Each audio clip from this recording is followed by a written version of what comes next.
Panglima Perang OPM terpojok di pelarian, terkepung operasi militer, dalang teror KKB meninggal. Kelompok kriminal bersenjata, KKB, Organisasi Papua Merdeka, OPM, kehilangan satu panglima perangnya.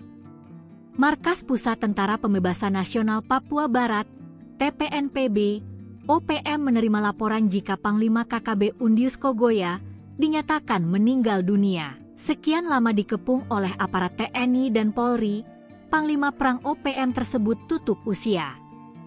Namun bukan dalam kontak tembak, melainkan karena sakit. Undius Kogoya merupakan Panglima Perang OPM dan termasuk buronan yang paling dicari oleh aparat TNI dan Polri. Pasalnya, ia dituduh mendalangi beberapa teror yang dilakukan oleh OPM. Kapolres Intan Jaya, Kompol Sofyan Samakori, mengonfirmasi kabar tersebut.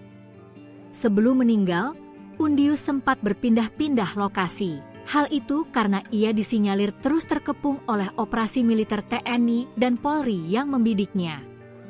Namun kondisinya memburuk hingga akhirnya meninggal. Undius Kogoya dikenal sebagai pimpinan KKB, TPNPB OPM yang paling berbahaya dan aktif melakukan penyerangan terhadap warga sipil dan aparat keamanan sejak